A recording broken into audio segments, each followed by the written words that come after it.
pa ako sa iyo, 'di ba? At pero meron daw sis na kaya siya nilaglag kasi may 10B daw para kay Butod na hindi natanggap ni Butod. Pinatay nyo ng dangal, kaba ng bayan. Tama. At lahat na, dahil ginamit nyo itong mga nakaw nyo na pera sa inyong mga flood control at mga insertion dyan sa infra nyo, lahat kayo mga congressman na may mga insertion ay guilty kayo. Sabi sila na lang, mahirap na ako ang magbigay sa akin, hindi maganda. Tama, Sila na tama. lang tanungin nyo. Sir, ano po pinag-meetingan nyo ni Bibi kahapon?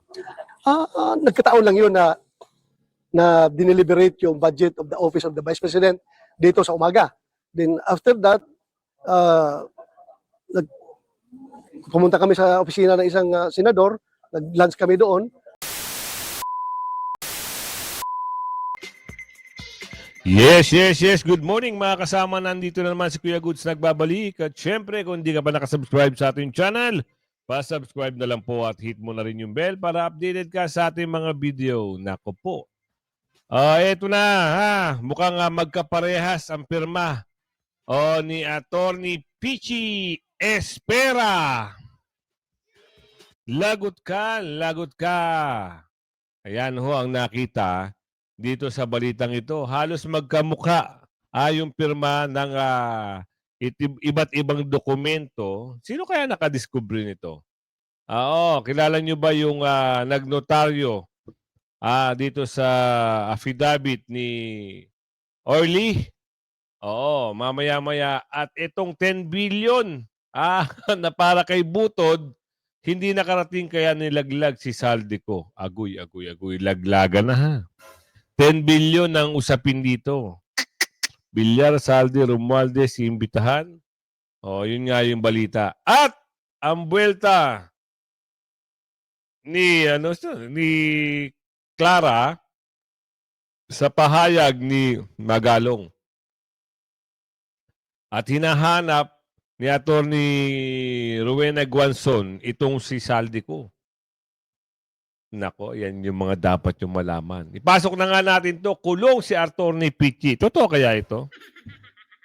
Pwedeng makulong.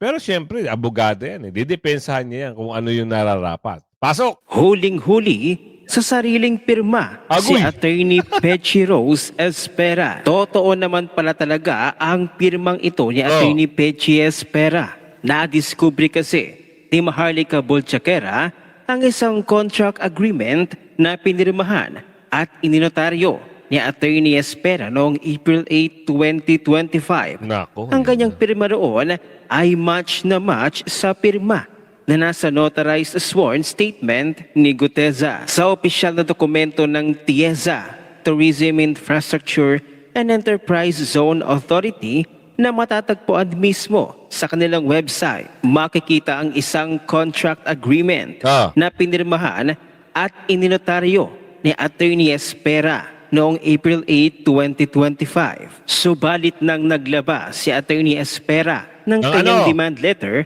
para ipatanggal ang mga post na tungkol sa affidavit ni Guteza. Malinaw na makikitang binago niya ang kanyang pirma.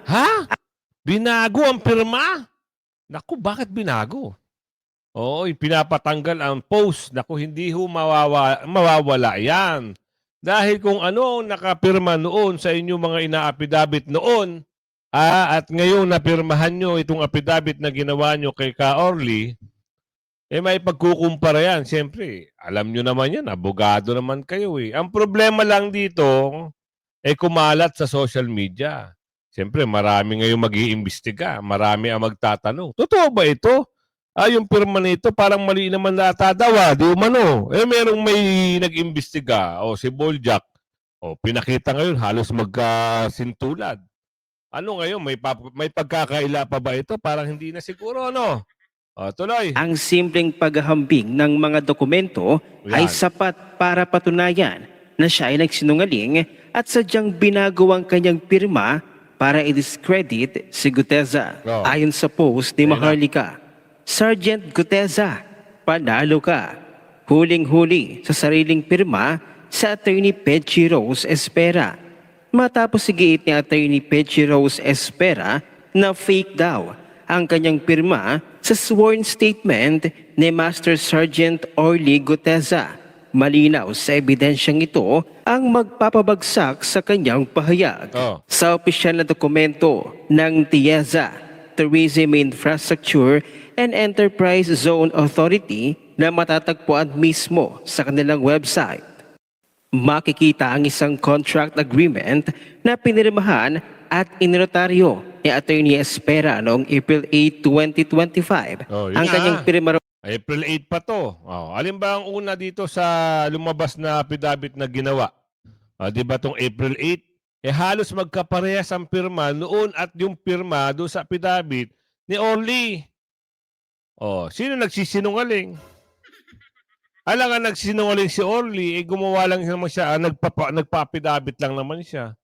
Kasi ito si Tocson kasi, mali-mali ng mga kwentada hindi na maitatanggi to, Tocson. Kaya ngayon nakikita ng mga tao na alam nyo meron kayong kino-cover up. Hirap, Nasanay na kayo sa, sabi ni Aling Marie, nasanay na kayo sa mga ganyang gawain. Dapat yung totoo ang nilalabas nyo. Hindi yung tagu-taguan na naman to. Ano ang mga nangyayari nito? Sino naman ang may kasalanan na to? Binulgar lang ni Boljak, ni Ate Boljak ito. Sino ba si Boljak? Kilala nyo naman si Boljak, di ba? Siya yung mahilig, meron siyang puting ahas. Mahilig siya at marami siyang mga bubuwit na nakakaalam ng mga ganyang bagay. Kagaya ng 10 billion. Ano yung 10 billion? Ano yung pag-uusap sa 10 billion? Kamangha-mangha ito. Dahil sa 10 billion, naglalaglaga na sila. Aguy. Saklap sa bagay, sabi ng mga nakararami at nakakaalam, ang pera ay nakakasira ng pagkakaibigan. Ayan. Lumabas ang katotohanan. Ano yung pag-uusap dito? 10 billion, alamin natin Sino ang maglalaglagan dahil sa 10 billion? Kaya Pasok. siya nilaglag kasi may 10B daw para kay Butod na hindi natanggap ni Butod. 10B. Oh. 10 billion. Okay, may 10 billion na hindi nabigay kay Butod. Kaya nga, ilaglag mo na yan, Saldi. Baka naman Saldi, Ay, na. binigay mo kay Martin, tapos hindi binigay ni Martin, o whoever, di ba? Basta 10B. Hindi nakarating, kaya galit na galit daw yung Butod. Yan. Isang very, very reliable source. Lahat daw makukulong. Si Martin, Nice. sisiguin niyang siya hindi makukulong. Ilalaglag Imagine. na po ni Saldi ko. Sabi ko kay Saldi, sabi ko naman sa kanya, for sure kasi may taga pakinig yan siya dito, whether you dismiss your case against me or hindi, matatalo pa rin kita. But I welcome you dito sa channel. Gusto mo isama ko si Kathy na mag-tell all ka dito. 'Di ba? Yeah. Madali lang naman yan. Ibigay mo, ilapag mo na lahat, 'di ba? Ilapag mo na lahat ng kadyotahan ni Bangag Jr. Ngayon, para ma-redeem mo yung sarili mo, okay, lahat ng mga ninakaw mo, 'di ba? I-endorse mo na sa taong bayan. Okay? Para total saldi ko, yung mga helicopter na yan, hindi mo naman talaga malalibing sa hukayan. Tama si Kathy na ilaglag mo na silang lahat. Tama. Sorry mo yung mga ninakaw mo, umamin ka, humingi ka ng sorry sa taong bayan, yung mga Hermes ng asawa mo, ibigay mo na sa taong bayan. Ibenta nyo na yan at ibigay nyo, gawin yung pagkain sa taong bayan. Baka matuwa pa ako sa iyo, 'di ba? Pero meron daw sis na kaya siya nilaglag kasi may 10B daw para kay Butod na hindi natanggap ni Butod. 10B. 10 billion na supposed 10 billion. Ayan, bagong pasapog yan. Ayon sa ating puting ahas, ay magandang ahas pala. Allegedly, okay, may 10 billion na hindi nabigay kay Butod. Kaya nga, ilaglag mo na yan, Saldi. At saka Saldi ko, Di ba? Di umano, may 10 billion. Saan galing ang balita? Ito. Sa magandang, sabi magandang ahas. Alam niyo naman to si Miss Boljak, marami itong alagad. Hindi lang puting ahas, pati mga bubuwit. Kung saan nakakakuha ng mga resources, mga balita, mga informasyon. Kagaya niyan, nagkakalaglagan na. Hindi mo binigay, balulong, yung 10 billion. Kaya, anong gagawin ni Butod? Sabi rito sa video, ituloy natin. Saldi, Dahil na. binigay mo kay Martin, tapos hindi binigay ni Martin, o whoever, di ba? Basta 10B. Oo. Hindi nakarating, kaya galit na galit daw yung butod. At saka ikaw, Saldi, yung kinaso mo dyan sa akin sa Legazpi Albay, hindi ka magwawagi dyan. Antayin mo yung mga, pag bumaliktad na ang mundo natin, sisiguraduhin ko sa'yo, lalabanan kita. Naku, Pero yun. ngayon, para maganda, para sa bayan, ilaglag mo na si Butod, si Lisa Tanas, at si Bangag, yung protector at ang mastermind nyo. Then humingi ka ng sorry sa taong bayan na mag-sorry ka na, sorry, nagnakaw ako, masyado ako naging greedy, isoli ko na to lahat. Anyway, go ahead, sister. Inutusan ka, sino nag-utos sa'yo. Kasi hindi naman siya magkakaroon ng power, ng extreme power without the authority of the Speaker of the House, without the authority, of course, hindi pinatang presidente. Wag lang si Saldi. Wag tayong magpaka-plastic. Ganun lang yun. Yeah. Sabi ko nga, like ko sinasabi in the past, na hindi makakagalaw si Saldi ko kung wala si Godfather Romualdez. Yun na. Bistuhan na. Kaya kung totoo man itong 10 billion, ako, pakisoli nyo na lang sa taong bayan, lalong-lalo niya sa Cebu. Ibigay nyo sa tao para malaking tulong. At makaahon kagad sa sinapit na problema. Kaya ito, hinahanap ito ni Atty. Guanzon. Nasaan ka na ba? Oo. Pwede bang lumabas ka at sagutin mo yung mga issue? Totoo yan, pasok. O, Saldi ko, nasaan ka na? Umuwi ka na dito dahil dyan, papipiestahan ka lang ng Italian Mafia at Russian Mafia. Ako? Paunang-una lang sila sa iyo dahil alam nila, ill-gotten wealth, yung pera mo dyan, ang tinago mo rin sa Europe, yung iba, siguro, no? Kaya, paunahan sila ng sa iyo, kidnap sa iyo, for ransom. Nako, baka matsugi ka pa dyan. Uwi ka na rito at mapakulong-kulong ka na lang at alam mo naman ang gobyerno natin. Baka makalimutan ng mga future in power, di ba? So sumugal ka na lang dito, magpakulong ka. Pero ayaw namin magpakulong ka diyan sa ospital dahil hindi ka naman presidente. Kayo ni Martin Luther King, hindi kayo pwedeng sa ospital kayo magpakulong-kulong dahil hindi kayo presidente. Dapat doon kayo sa bilibid pag na-convict na kayo. O kaya habang wala kayong piyansa pa, dahil yan plunder yung ginawa nyo dapat bilibid kayo. Bakit? Bakit kayo kailangan ng privilege? Dahil naging congressman kayo? Mga taong nakapatay ng rapist ng anak nila, di ba mas may moral stand, pa yun sa inyo Tama. Ascendancy sa inyo dahil hindi naman sila nangawat sa kaban ng bayan. Di ba? Hustisya yung nagtulak sa kanila na pumatay ng rapist. Kayo, pinatay nyo ng dangal, kaban ng bayan. Tama.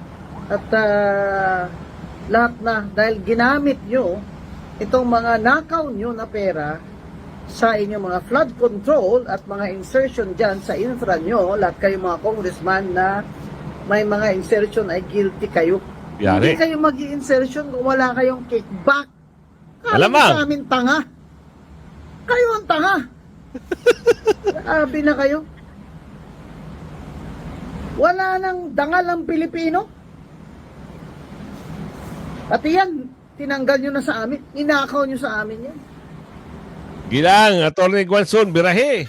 Wag mong tantanan hanggat hindi makauwi yan si Pulangot. Estesico. Bakit? Kita nyo naman, ilang bilyon ang nababanggit na kinurap di umano nito. Ang sakit. Dahil ikaw na nagbabayad ng tax, alam mo, na minsan pinipilit ka pa. Mandatory. Diba? Kailangan mo magbayad ng tax mo dahil kung hindi, problema. So ngayon, nanakawin lang pala. Paano nyo ngayon mapapaliwanag sa taong bayan? Lumantad ka para malaman mo. Huwag ka dyan magtago sa Italia, sabi ni attorney. Huwag ka dyan dahil pagpepiestahan ka lang dyan. Di ba? Oh, ang tanong dito, kailan? Saka palayo na ng palayo yung usapin eh. Bakit? Ang nagiging trending ngayon, itong bakbakan ngayon ni ni Clara saka ni Mayor ng Baguio.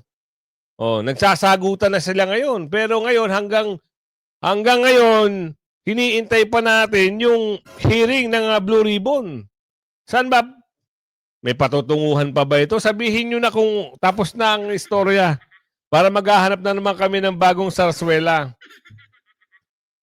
Paano mo nasabi? Ito, merong banat. At anong sabi rito? Bumuelta. Title yan Clara, bumuelta sa mga pahayag ni Mayor Magalong. Baka sabihin nila niloloko natin sila eh. Hindi tayo naggagawa-gawa ng kwento rito. Pasok. City Mayor Benjamin Magalong sa pag-uugnay nyo raw sa kanya sa umano'y irregularidad sa tennis court project sa Baguio. Ano po ba ang inyong reaksyon sa kanyang naging komento na insulting at misleading umano ang inyo pong sinabi? Unang-una po, sana napakinggan niya ng buo kung ano yung sinabi natin. Wala po tayong sinasabi na siya po ay pinagbibintangan na natin sa mga anomalyang tennis court. Bago po tayo na sumagot dyan, yan po ay naitanong lamang sa atin ng isang reporter from the MPC, and at the same time, bago po yan po ay na-issue na sa kanya. So, gusto lamang din pong liwanagin ng Pangulo, hindi naman po tungkol sa conflict of interest. Ang pagsasabi na sana ay ito ay maidala sa legal team. Hindi po yung position po na maaari talaga pong magkaroon ng conflict. Yun lang po yung position po na yun. Hindi po pinag-uusapan tungkol sa tennis court. So kung meron po tayong dapat nasagutin tungkol sa tennis court, nasa kanya na po yan. Dahil hindi naman po tayo ang nagpalutang ng ganitong issue, kundi po yung iba, maski nasa ibang news po, ay napakita po itong tennis court na ito. Hindi umano maalok yan. Opo, sinasabi po kasi ni Mayor Magalong na tila pinalalabas ng inyo raw pong pahayag na siya ay sangkot sa katiwalian. Ano po ang inyong tugon dito? Wala po tayong binanggit na siya isang coach, anumang katiwalian. Ang pinag-usapan dito po ay tungkol sa kanyang posisyon, kung ito po ba ay nagkakaroon ng hindi pagsang-ayon sa konstitusyon. At yun po ang pinapatignan ng Pangulo at the time. At yung tungkol sa tennis court, nasabi lang po yan dahil yun po yung nabanggit ng isang reporter at tinanong po yan. Pero, bakit sinagot? Kasi pag nagtanong ang reporter, pag wala naman doon sa dapat itanong, at ipapasok sa issue, wag nang sagutin. Sabihin na lang na, no comment tayo dyan. Ganun. Oo. Yun lang ang ating reaction doon. Kasi nakikita natin, ang nangyayari, sila na ngayon ng teleserye. Bakbakan silang dalawa eh. Bakit? Ano ba ang issue dito? Palulutangin yung malaking isda. Ang nangyayari, parang natatakpan dahil merong mga nangyayaring gantong issue. Sino ngayon ang bida? Sila, ang karakter nila. Ano bang time slot niyan? Abangan natin dito, kasi magaling talaga si Senador Marcoleta. Alam niyo bakit? Gustong-gusto ko siya pag siya ay nag-i-interview, siya ay nag-iimbestiga, at siya yung chairman ng Blue Ribbon. Kaso, sinausawan ng mga... kasi nga meron gustong pagtakpan. Kaya doon natapos yung kwento at istorya ng Blue Ribbon na pinangahawakan ni Senador Marcoleta. Tapos kagad, wala pang 2 linggo. Ngayon naman, meron naman balita na parang abangan na lang natin yan. Parang mas maganda kung lumabas na sa balita eh. Diba? Pero dito, mamamangha ka, mabubuwisit ka. Bakit? Antuhin na mismo ang ano ba tawag doon? Kumastigo? Hindi ko lang alam kung totoo. Oo. Tsuhin. Ito kasi yung mama, yung congressman, nabalita rin. Oo, na-issue na parang malaking pera ang ginastos para sa isang selebrasyon. Na-videohan. May nakakuha ata ng video o picture. Kumalat ngayon. Ngayon, meron nagtatanong, saan ba galing yung pinambayad mo? Kasi malaking halaga. Sa birthday man, kung ano man okasyon, bakit ganun kagrabe? Ang mahal, no? Pero wala na tayong pakialam doon. Ang tanong doon, kasi kongresista ang mama. No? Aalamin lang natin kung ano yung pahayag ng tiyuhin. Kasi yung tiyuhin, galit din eh. Hindi ko alam kung totoo. Tatanong lang po. Tuloy. Ang landas ng uncle mo, si Bitag. Huwag kang gumaya sa mga trapo! Makinig po kayo mga nasa Kongreso, Senado. Pakinggan mo maigi aking sasabihin. Huwag niyo pong gagamitin yung mga Bible verses sa mga privileged speeches na maganda mapakinggan, pero alam naman natin siguro, naniniwala kayo roon. Pero mas magandang act more doon sa sinasabi nating decorum, what's expected of you bilang mambabatas. You don't have to show them that you're godly. Isasalba kahit sino. Nasabi ko na po to, no? Nasabi ko na po to. Inuulit ko, hindi po ako naglilinis-linisan dito, nagkakasala rin naman ako. Tumingin po kayo sa screen. Path to destruction refers to a course of action or behavior that leads to severe harm, ruin, or negative consequences. Nakadalawa na itong pamangking ko na to. Nako. Wait Masakit lang. mo- Wait lang, sir. Nakadalawa na. Ano yung una, sir? Ano yung una? Tatanong lang po kami, ha? Oo. Ano kaya ang unang ginawa at yung pangalawa? Po sa akin, pero sasabihin ko, alam mo, pag ikaw ay isang public official, Yan. di ka ligtas sa mga mapanuring mata ng publiko dahil ikay naninilbihan sa bayan. Congressman ka man, or senador ka man, or mayor ka, basta't politiko ka, hinalal ka, nilagay ka dyan sa posisyon mo sa pamamagitan ng eleksyon, or inappoint ka, magsisilbi ka sa taong bayan. Tama ka dyan, sir. Masakit man po sa aking gagawin to. At alam ko naman, nagagalit na sa akin ng ibang mga kaanak ko na kaapelyido ko. Yan, Nagagalit sila. Bakit sila nagagalit? Ako po'y diretso, ano? Di ko po estilo mag-sermon. Estilo ko punahin ang mali at Yan. itama ang mali. Nako. Lalo na kapag ikay pamilya ko, kadugo ko. Itong pamangking ko na to, pinupuna kita. I am rebuking you publicly. It's not to shame you, but out of love. Out of love. Ginagawa ko po to to save the other members of the family who carries the same last name as you do, but they carry it with integrity, honor, and respect. Dinadala po nila ang kanilang pangalan. Iisa lang pong apelyido namin. Sa unang henerasyon, yung aking ama, ang yumaong si Colonel Ramon Tulfo, kung saan tumatak po sa aking isipan yung mga tinuturo niya po na ako'y high school pa lang. Idol ko po yung aking ama. Kaya kung nakikita Okay. Aha. Parang sinabi ni sir na hindi daw para kasuklaman. Ginawa niya yan para saan? Sa love. Oo. Ano kaya ang ano ba tawag doon? Pinaka moral lesson, sir. Ang tanong lang namin, ano yung pwede mong ibahagi na pwede bang alamin kung ano yung, saan yung pera, saan galing yung pera pinanggastos. Pero alam namin mayaman na pera talaga yung si congressman. Kasi siyempre, matagal na kayong nasa negosyo. O ang question kasi doon nagsabay pa sa issue ng mga flood control Tsaka siyempre congressman, kaya siguro nasasabit ang pangalan. Pero ang tanong doon, kung talagang siyempre hindi natin masabi kung pera ba ng taong bayan yan, wala tayong ebidensya. Kaya bahala na si Chuhin ang magsalita doon sa nababanggit na pangalan. Dito tayo pumunta. Ano yan?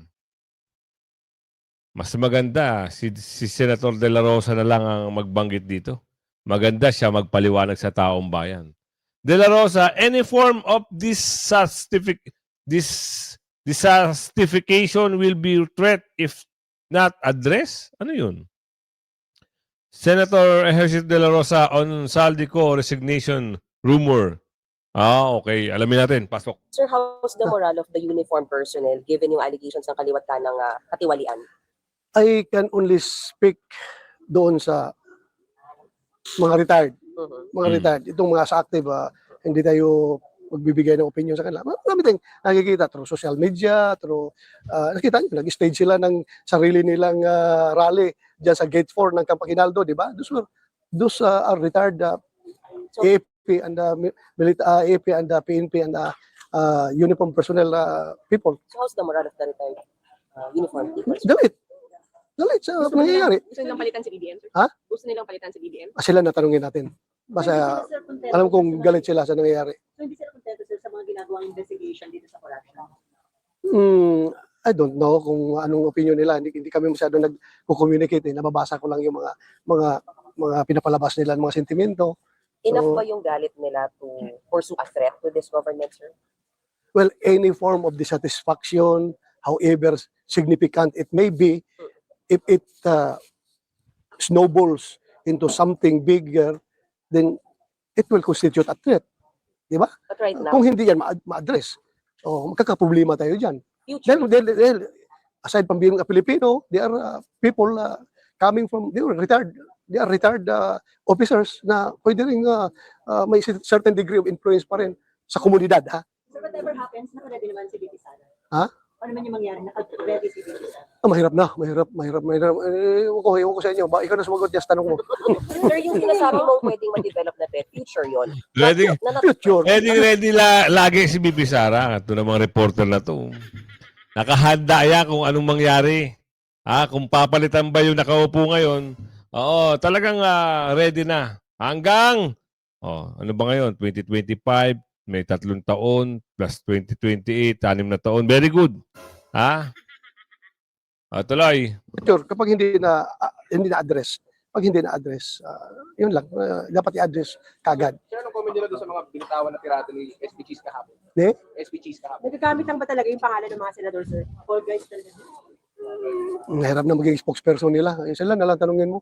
Meron naman silang, they have enough reasons to believe kung talaga bang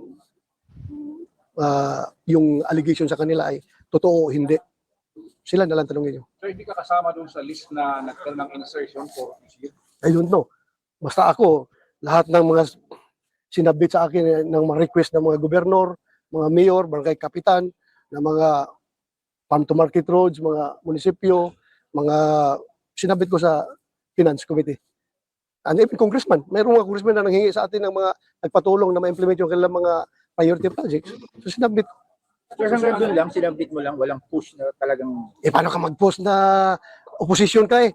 Hindi ka nga, wala, masasabit ko lang, kung maawa sila, pagbigyan nila yon, then makakatulong sa ating sambayan na mabigyan ng covered court, mabigyan ng mga hinihingi nila. So, yun lang naman. Kung pagbigyan nila, maganda, pero kung hindi, wala rin. Okay lang. Anong sabi niyo doon sa mga kickback allegations dun sa mga kasama niyo sa Maynila? Sabi sila na lang, mahirap na ako ang magbigay sa akin, hindi maganda. Tama, Sila na lang tama. tanungin nyo. Okay. Sir, pinag-meeting kahapon. Ano po pinag-meetingan niyo ni BP kahapon? Nagkataon lang yun na dineliberate yung budget of the Office of the Vice President dito sa umaga. Then after that, pumunta kami sa opisina ng isang senador, nag-lunch kami doon. Then after nag-lunch, sabi niya, ano kaya kung manood ako sa privilege speech ni Senator Chis Escudero. So, pumunta siya doon para manood. Pero sir, Nakinig lang. din siya last week. Nakapagpulong din siya sa inyo last week. Kuwan lang. Timing lang yun. May mga importante siyang pinunta dito. Pero siyang, Ano pinalaban niyo doon sa mga umuubong na kuplat? wala. Bakit siya makialam dyan? Hindi ka siya nagpapakita. Sir, ba't alam ni BP Sara yung speech? May narinig lang siya na magdi-deliver ng speech si Cheese. So, nakinig lang siya. Nakinig. Alam niya nakasama siya doon sa speech about the impeachment. Sinasabing finish ni Hindi niya alam kung anong mga laman. Basta alam lang niya na magdi-deliver ng speech. So, makinig lang siya. So, natawa si BP Sara kasi naging doon si Speaker Martin. I don't know. Hindi na kami nag-usap after nung delivery ng speech ni Senator Cheese. Umalis man siya pagkatapos din. Okay, last na po. Sir, may get your comment na po doon may mga nagsasabi na parang na-coach daw yung ilang testigo sa Blue Ribbon Committee, parang na-coach daw, naturuan. Na coach? Sino magko-coach? Tama. Sino magko-coach? O sino nagko-coach? Sabihin nila sino? Sino magko-coach doon? Ang iba po ang tinuturo, senador, or iba naman po DOJ daw, pero coach. Nag-coach ang DOJ doon sa Kaya daw po nagkakaroon, lumalabas may supplemental affidavit after ng meeting doon. DOJ na lang tanongin niyo kung wala man tayo doon. Nandito lang tayo sa Senado eh. Pagdala doon sa resource person sa kanila, sila na lang naman nag-uusap doon. So hindi natin alam. Pero siya yung allegation may mga senador din daw po na nag-coach. I don't think so. Ha? Ako, kung sabihin nila, si Senator Marcolita ang pinaparinggan nila na nag-coach doon sa yung retired Marines, mukhang malabo. Mukhang malabo dahil kung makita nyo, no, yung kanya, aside sa kanyang affidavit, may mga lumalabas na impormasyon doon na that came out naturally na wala doon sa affidavit niya in the course of questioning. Makita mo yung tao na kinots dahil masyadong mag-ingat sa kanya sinasabi. Pero pag hindi kinots, natural na lumalabas yung mga impormasyon galing sa kanya pag siya ay tinatanong, then I don't think kinots yun. Pero isa na lang, may statement yung AFP, pinag-aaralan daw nila yung pag-file ng kaso sa mga retired military officers na nananawagan ng Nako. Ayan na naman, pagpapail na naman ng kaso. Pag mayroon kayo nakikita dumarami, pinag-iisipan na naman nila lang hindi maganda. Diba? Yan ang pangit sa... Akala ko ba pag malayang demokratikong bansa ka, pwede ka magpahayag kung ano yung nais mong pahayag. Huwag ka lang magagawa ng mga hindi maganda. Pagpapahayag ka lang, boses. O, diba? Tsaka, kung umabot ka sa video natin ito, hanggang sa muli, like and share. Bye-bye!